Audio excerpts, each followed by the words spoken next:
Luna पूछता है कि ये इंसान ही क्यों मरता है। ये आकाश मरता है कि या नहीं भी मरता है। इंसान के बाद में तो मैं तुम्हें लूना बाद में बताऊंगा, परंतु पहले इस प्रकृति के बारे में बतलाते हैं कि आकाश और प्रकृति क्यों नहीं मरती है और कैसे नहीं मरती है, या मरती है कि या नहीं मरती है।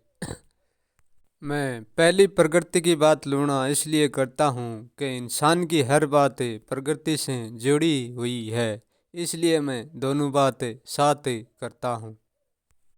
प्रकृति आकाश इसलिए नहीं मरता लूना कि वो अमरता है, क्योंकि उनका कर्म मरता नहीं अमरता है।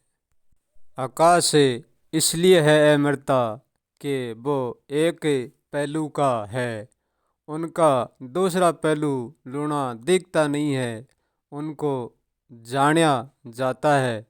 जो दिखता है वो आकाश नहीं है, वो आकाश का पहलू है। क्या है वो?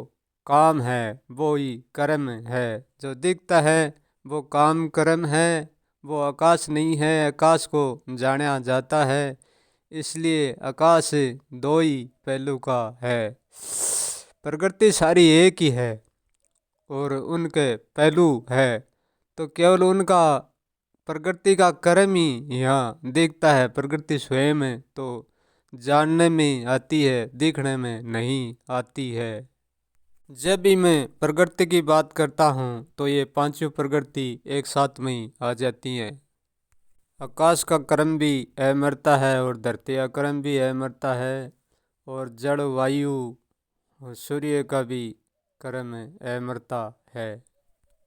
क्योंकि तुम जो सूर्य को देख रहे हो वो सूर्य को नहीं, सूर्य के क्रम को देख रहे हो।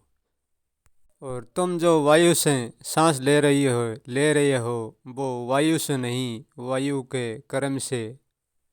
और तुमने जो शरीर ले रखा है वो जड़ से नहीं, जड़ के रस से। और तुमने जो ये धरती से जोड़ ले रखा है शरीर का, वो धरती से नहीं, धरती के कर्म से। प्रकृति अपने आप में केवल एक एक होती है, क्योंकि प्रकृति अपने ही पहलू को अपने से बचाया रखती है, वह किसी तीसरे को नहीं बचाती। प्रकृति का कर्म सूक्ष्म है और आप प्रकृति अति सूक्ष्म, क्योंकि प्रकृति का होना और न होना दोनों एक जैसा ही। क्योंकि आकाश ना तो मालिकियत करता और ना मालिक बनाता और ना मालिक बनता। प्रकृति सब अलग अलग हैं और अलग अलग तत्व से भी हैं, परंतु प्रकृति मालकियत में कोई सी नहीं है। पांचों प्रकृति ना तो मालकियत बनती है और ना मालकियत बनाती है। मालकियत का मतलब है ना तो मालिक बनावें और न मालिक बने और न मालकियत करें। मालकियत बनाना, बनना, करना, ये तीन विचार ही तीनों ही प्रकृति में नहीं ही।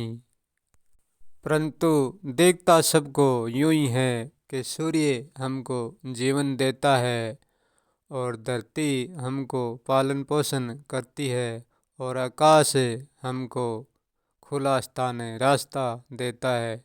लगता सबको यूं ही है। यदि हम भी मालकियत बनानो, बननो, करनो छोड़ दें तो प्रकृति में और हम में फिर कोई अंतर नहीं है। परंतु हमारे साथ ऐसा नहीं होता है। सूर्य सबको प्रत्येक दिन नया सवेरा लाता दिखता है, परंतु ऐसा नहीं है। सूर्य तो अटल उगा हुआ है। ऐसा है भी, परंतु सूर्य के कारण नहीं, सूर्य की परछाई के कारण है। ये नया सवेरा रात के कारण है और नए सवेरे के कारण रात है। सूर्य भी नित्य अटल है और रात भी अटल है। सिर्फ सूर्य की परछाई को घूमने से ये सब कुछ हो रहा है। अस्थाई अस्तित्व कभी नहीं घूमता, हर अस्तित्व की परछाई घूमती है। प्रकृति पांचों ही अस्थाई ही और पांचा की परछाई घूमती ही। घूमने का अर्थ है कि वे कर्म में नित्य हो रही ही। आकाश का खालीपन प्रतिपल हो रहा है। आकाश का प्रतिपल होना ही आकाश की परछाई है। से सूर्य की परछाई सूर्य का होना है। पृथ्वी धरती के संग्रहित तत्व को प्रतिपल होना ही धरती का परछाई होना है। धरती से जो भी उत्पन्न होता है वो परछाई ऊर्जा से ही होता है। ऐसा ही वायु के साथ है, वायु की परछाई पवन है व वाज है। जल की परछाई जल का रस है। सूर्य की परछाई सूर्य के पीछे हमेशा ही तिरछी घूमती है। जैसे हमारी इड़ा पिंगला तिरछी चलती हैं, ऐसे ही सूर्य की परछाई सूर्य के पीछे तिरछी घूमती है सूर्य के वार की। और जैसे हमारी सुकुमना सीधी चलती है, ऐसे सीधी नहीं घूमती है। परछाई के तिरछी घूमने को हर एक जगह पर फर्क है, दिन का छोटा होना और बड़ा होना। और कई जगह धरती की ऐसी भी हैं जहाँ पर सूर्य का 3-3 महीना अकेले का रहना मौजूद है। वहाँ लंबे समय तक रात नहीं होती।